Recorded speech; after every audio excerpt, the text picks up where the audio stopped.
The Trump administration has been basically holding America hostage, refusing to disperse funds, and then on official government websites saying, by the way, this is the Democrats' fault that we're not giving you the food aid or something.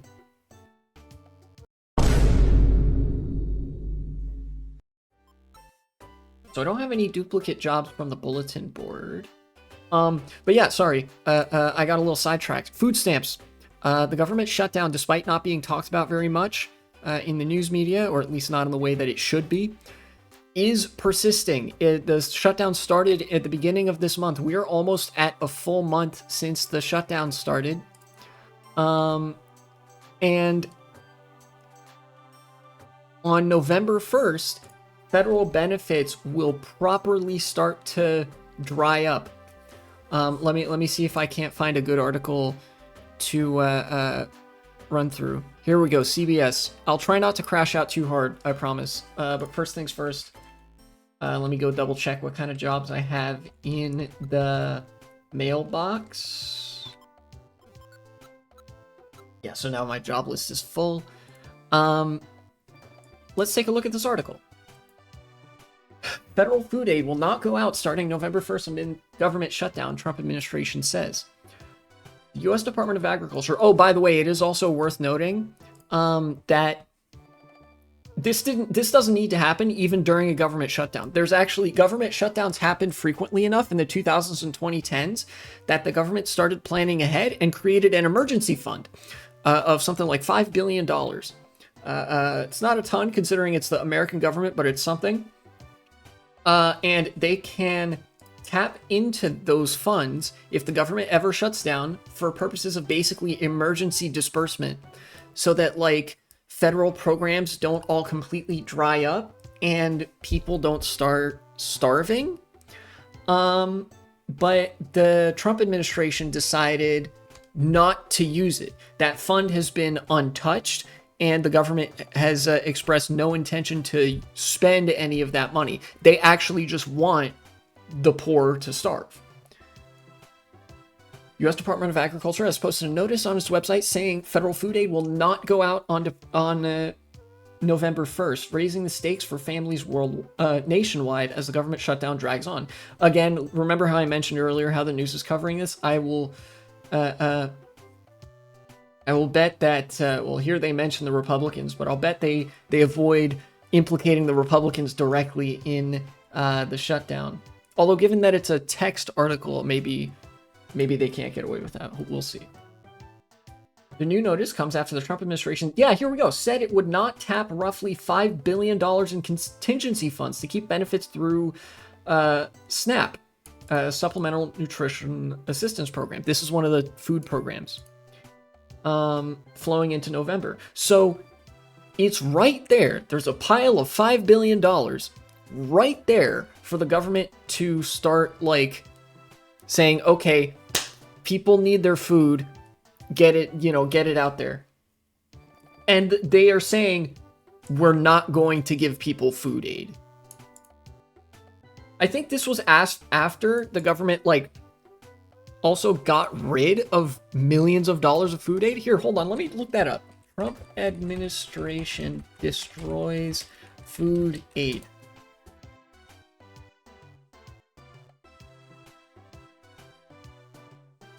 Yeah, look. Oh wait, this is October 3rd. Okay, October 3rd, ProPublica, Trump canceled 94 million pounds of food aid. Then July 17th, this is not the only time that this has happened, that the administration has destroyed food aid. From ABC, State Department addresses decisions to destroy 500 tons of emergency food. Latest on USAID food commodities stored in the Middle East. So this was in the process of shutting down USAID. The government has literally been destroying food aid. You know how like it is cartoonishly evil, like of grocery stores, given that producing and distributing food is so cheap, that when they have excess food, they don't give it away for free. They let it rot. They just dispose of it so that nobody can have it. The government is now doing that and has been doing that for months. And now, like, everything is set up perfectly for them to give people food for free so that they can survive. And they're like, nah, we're not going to do that. Bottom line, the well has run dry, the USDA notice says. At this time, there will be no benefits issued November 1st. We are approaching an inflection point for Senate Democrats. Oh yeah, it's also worth mentioning the Trump administration has been basically holding America hostage, refusing to disperse funds, and then on official government websites saying, by the way, this is the Democrats' fault that we're not giving you the food aid or something.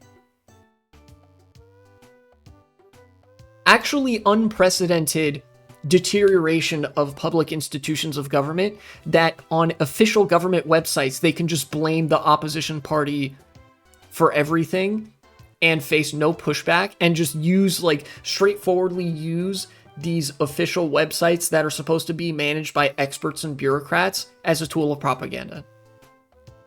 Like, legitimately, if you are an old school neoliberal or neoconservative, this is the type of shit that the Soviet Union would be caricatured for doing. You know? Like, oh, it is the official position of the state that the kulaks and grain hoarders are at fault or something for the food shortages. It is the official position of the state that, anti-Marxist, Judeo-bourgeois, whatever, from capitalist Europe is at fault for the current, like, grain shortage. Some shit like that. It's the same shit. The shutdown, which began on October 1st, is now the second longest on record. By the way, the first longest was during the Great Depression. While the Republican administration took steps leading up to the shutdown to ensure SNAP benefits were paid this month, the cutoff would expand the impact of the impasse to a wider swath of Americans, and some of those most in need, unless a political resolution is found in just a few days.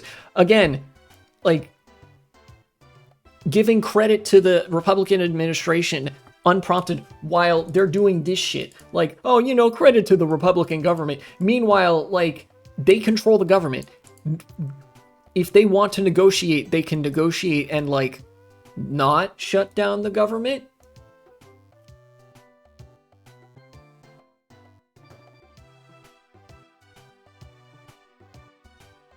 The administration blames Democrats who say they will not agree to reopen the government until the Republicans negotiate with them on expiring subsidies under the Affordable Care Act. Republicans say Democrats must first agree to reopen the government before negotiations. Wow. Okay, first of all, Republicans obviously, like, just being, I don't give a fuck, I'm evil, kill as many people as we need to get what we want. Also, like, CBS participating in the Republican propaganda, like, far-right propaganda narrative weaving, by saying, like, oh, Democrats won't agree to reopen the government. Like, bro, it's not the Democrats that are keeping the government shut down. It wasn't the Democrats that shut down the government in the first place. They're not in power. This is a favorite talking point of the Democrats whenever they do nothing, but they're not in power. They weren't the ones that shut down the government because they don't control the government to shut it down. The Republicans do. Republicans control the House. Republicans control the Senate. Republicans control the White House. Republicans control the courts. That's on them. There's an urgent need to reopen the government, which is why we continue to demand that Republicans sit at the negotiating table so we can enact a spending agreement that's bipartisan in nature. See, look, it's bad when I'm even giving fucking Hakeem Jeffries credit over the news outlets reporting on this. Hakeem Jeffries is like, dog, we're ready to open the government. Negotiate with us. Here are our agenda items. 1, 2, 3, 4. Affordable Care Act, premiums or whatever. Food assistance, blah, blah, blah. Like, all this other shit. Like, they have, the Democrats have a list written down. Look, if you agree to fund this shit, we'll open the government back up. And they're presenting that over and over and over again. And meanwhile, the news is like, damn, how could Democrats do this? Legitimately, I actually kind of don't know what Republicans hope to achieve with this. I mean, that's kind of rhetorical. The reason for this government shutdown is the same reason that they also are refusing to swear in new members of Congress. It's because of the Epstein files. There have been several votes on the Epstein files. There's only so many times that Republicans can vote against releasing the Epstein files before their base gets like really mad at them more than they already are. So they have to stall for time so that they don't have to release the Epstein files, so they have time to censor every Republican's name and like basically burn all the evidence that Trump ever did anything bad and that the Republicans ever did anything bad in the Epstein files. That's why they're doing this, I think.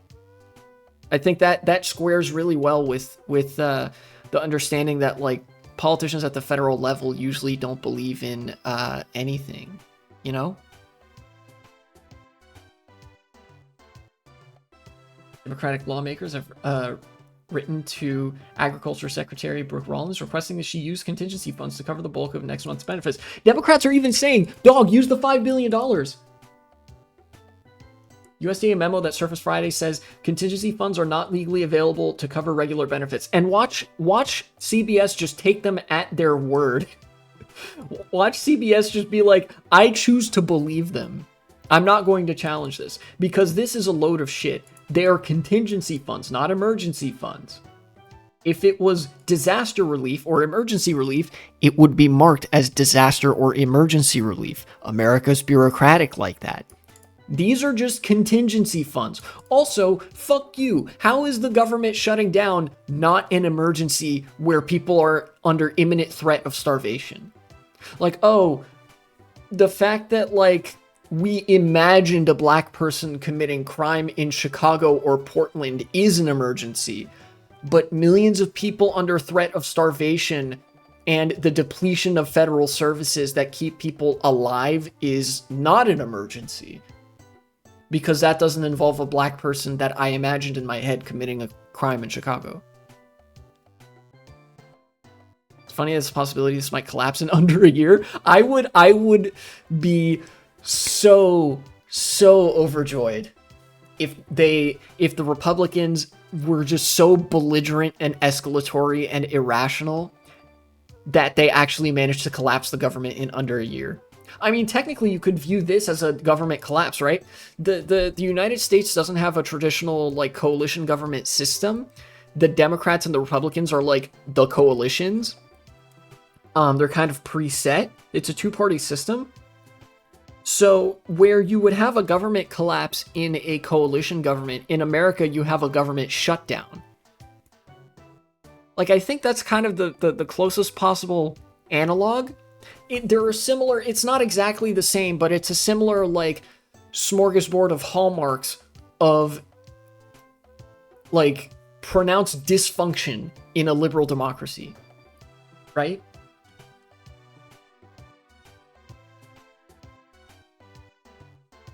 Memo cited Hurricane Melissa, which is strengthened into a major hurricane, as an example of why it's important to have the money available to mobilize quickly in the event of a disaster. I'm sure they won't spend the money for this either.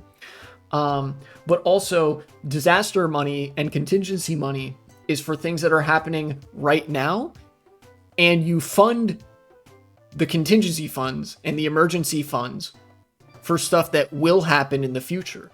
But if something's happening now, you spend the money right now. I don't know why I'm explaining this. You guys already know this, and Republicans don't care. The prospect of families not receiving food aid has deeply concerned states run by both parties. Yeah, state-level parties. Okay, real difference between federal and state-level politics. State parties, both Republican and Democrat, do actually care about this. There's a large degree of them trying to look out for their own necks as well, but it's really bad for their political careers and the state of their, well, the state of their career in the state of their party, when, you know, their constituents start starving. They're a lot closer to that than federal government people in DC are. Some states have pledged to keep SNAP benefits flowing even if the federal program halts payments, but there are questions about whether the US government directives may allow that to happen. So there's legitimately a possibility that the states do something good by saying, we're going to keep SNAP benefits rolling. We'll pay out of our own coffers to do it. Whatever federal funds we're allowed to access and state funds that we have, we'll pay your SNAP benefits and stuff. And legitimately, the United States government may step in and say, no, you're not allowed to fund food assistance programs. And you got to understand the extreme marginality of programs in America actually makes a huge difference in this instance. Nice streak. Just saw that pop up on my Twitch. Because this program is so marginal, it means that like it's that much thinner of a line between people surviving and dying, right? Food programs in Europe tend to be more robust. Social assistance programs in Europe tend to be more robust. So there's more room, like headroom, for people relying on those programs if those programs disappear for a week or two, right? It's still dire, but it's not as likely that they would just die. This is like imminent threat of death. Like I've seen the local media, quote unquote local media interviews with people who are on SNAP benefits in the DC area. Many of them are saying like, yeah, I'm going to have to skip a meal today. Not like a future thing. I'm going to have to skip a meal today. I've already skipped meals. I don't know if I'll be able to eat tomorrow. I'm not sure if I'll be able to eat all 3 meals. I'm not sure if I'll be able to eat tomorrow. That's how dire the situation is without programs like SNAP. And I think the other one is TANF. Something assistance. I forget what the T stands for, but something assistance for needy families.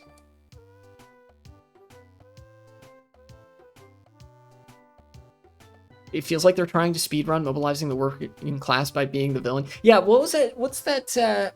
I think it was a movie somebody told me about where it's like the premise of the movie, it's a tragic comedy or something, or it's like a black comedy where this person is the dictator of a country, but he wants good things to happen.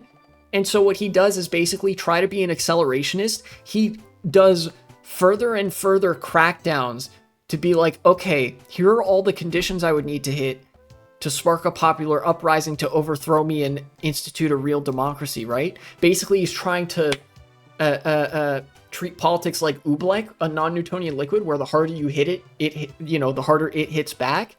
But like everything he does, they just like there's never the point where like, where people actually go start protesting and revolting and stuff. Like people start dying of starvation and exposure and whatever, and he's like losing his mind and genuinely like becoming emotionally distraught because nobody cares enough to fight back. And it just like breaks him. That's what this reminds me of. The Republicans are doing that, but in this case, the Republicans don't actually want good things to happen. They just want people to die.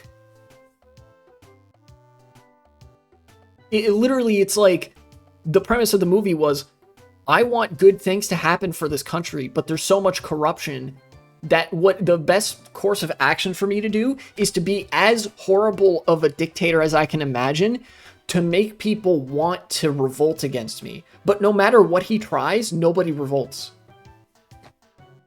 You know? Like, I'm gonna be the bad guy so that somebody has to come and stop me. Make myself like an easy target. But no matter how easy of a target he makes himself, nobody wants to, like, protest.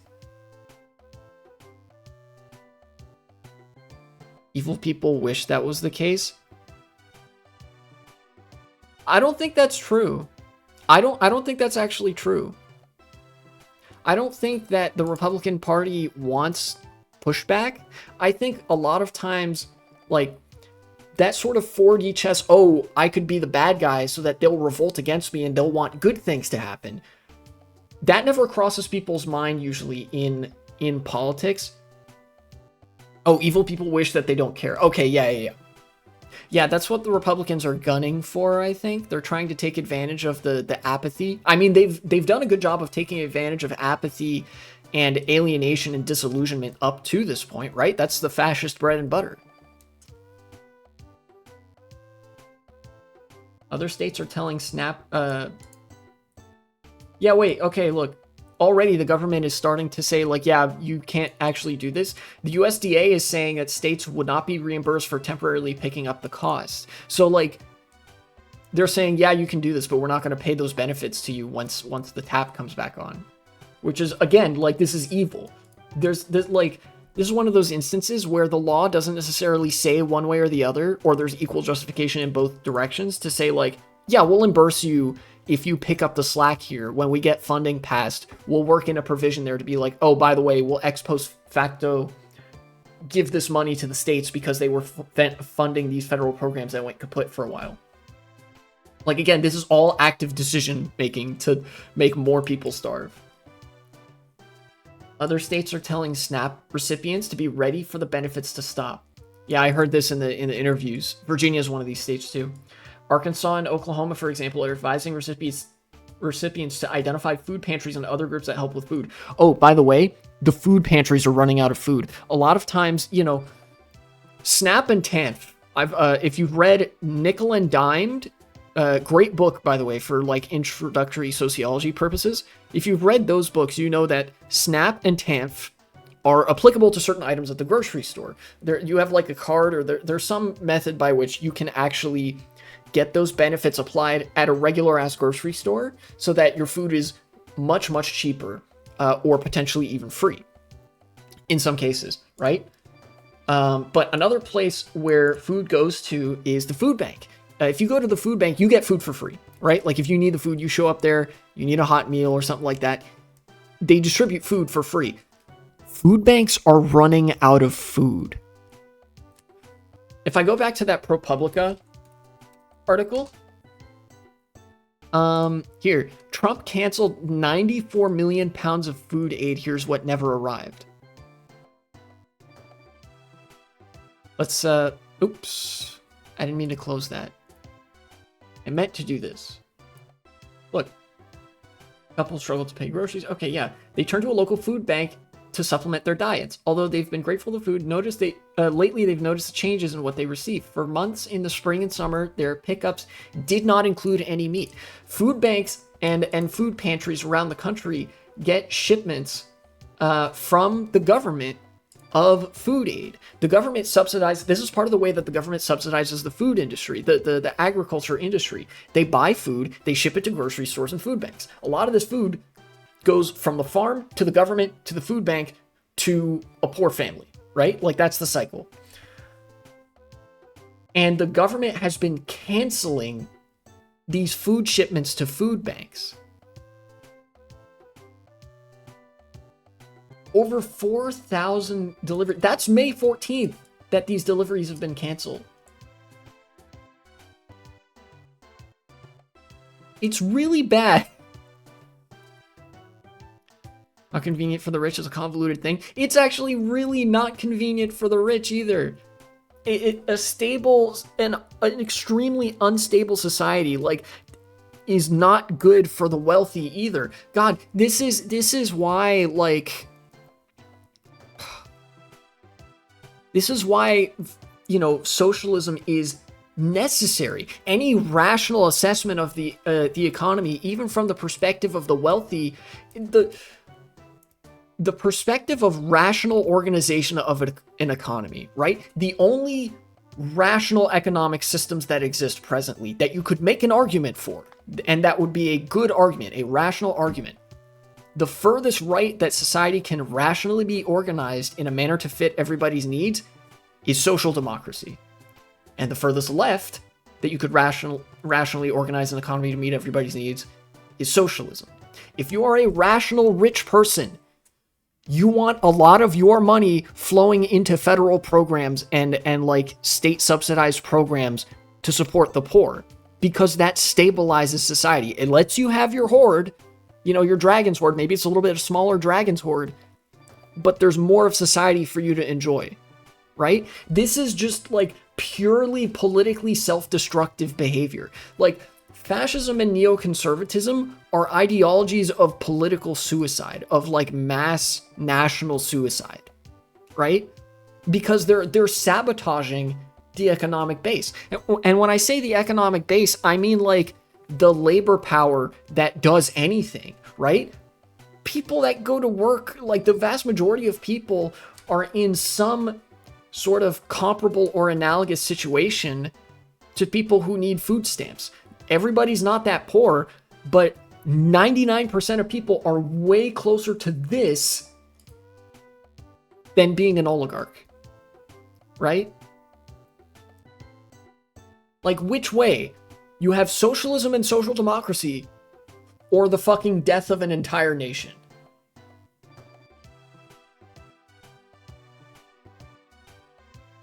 Gina Platanino, interim director for SNAP at the Food Research and Action Center, told CBS Mornings on Monday that the situation is a man-made disaster that can be easily avoided regardless of what is going on in the shutdown.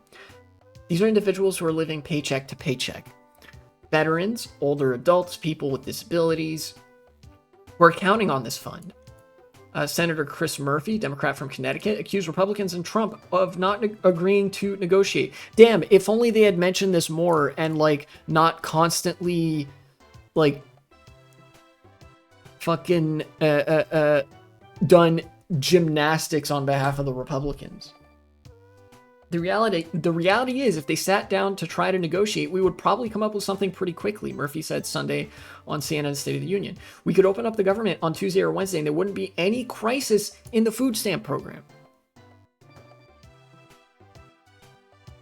You can't run from it. Yeah, literally stuff like this makes me think that, like, damn, socialism or social democracy, like that borderline achieved socialism, is inevitable. Right? If society survives, it's that. This is not a tenable model for society. You know? It's just like I don't even know what the objective of this administration is beyond vice signaling. I don't think they even have one. They're just vice signaling, like, look how much we hate Democrats. We hate Democrats and liberals so much, we'll kill the entire country to convince you of how much we hate them. Libs owned. That's their entire politics. They will kill America. These people hate America more than fucking anybody else I've ever seen. They will destroy the wealthiest country in the history of the world by starving the most vulnerable, by refusing $5 billion of free money to keep people afloat. This is just one instance of this, like, happening. I'm just crashing out because of how fucking much it seems like everything comes back to this. They just don't believe in anything. They want to vice signal and they're like, damn, people will die. Whatever, it makes the libs mad. Yeah, it's both convenient and humiliating that our opponents are this stupid. Because, like, damn, it's real nice that I almost don't even have to provide an argument against this. Because it's like, what do I have to argue against? People dying is bad? Like, everything they're doing here is more people will starve. and yeah.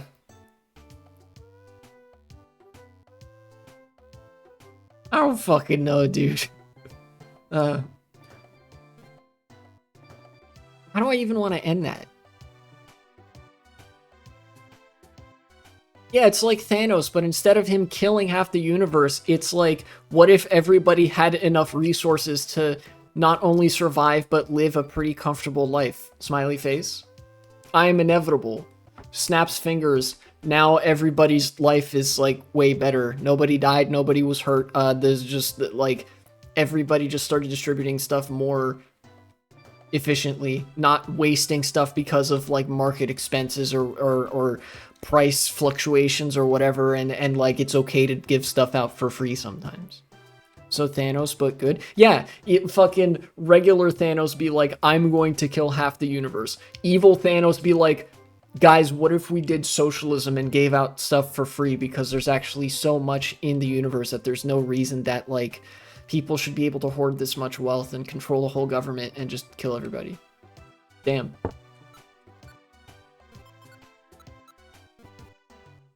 I know there are some people that will call me, like, a historical fatalist for saying stuff like socialism is inevitable, but genuinely I believe that it is.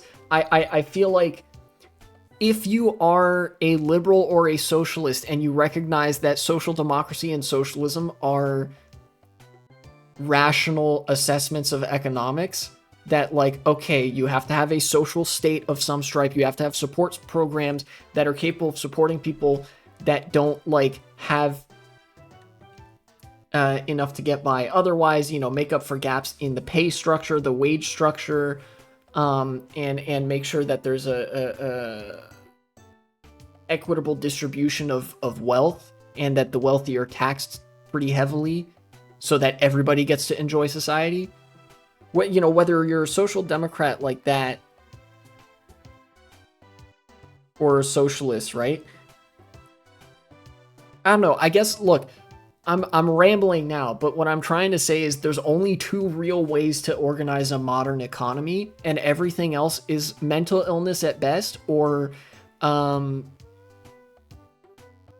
like civilizational suicide at worst, right? Because social democracy and socialism operate on the logic of people's needs need to be met in this world that has money and markets and capitalism, right? They simply try to accomplish that objective through different starting assumptions, right?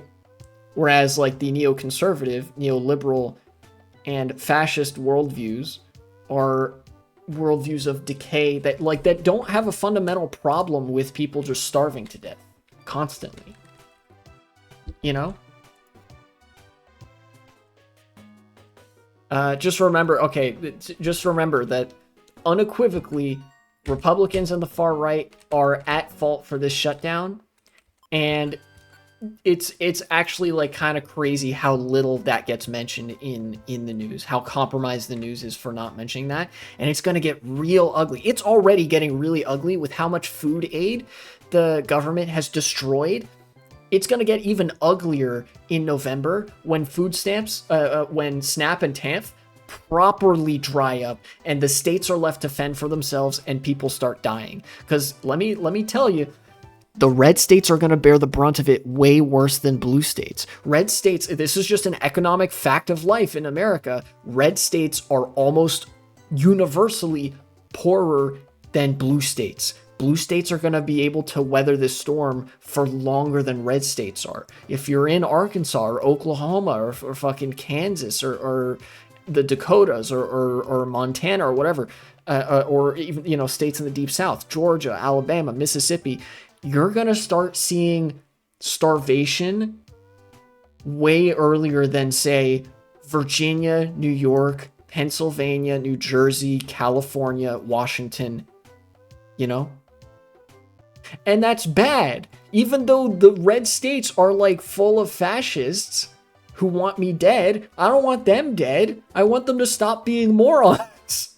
And in order to do that, for society to get better, they have to stop being morons. And for either of those things to happen, people need to not die from hunger, you know? Anyways, Trump take egg, old meme. This shutdown is Republicans' fault, and people are going to start starving in November if they haven't already.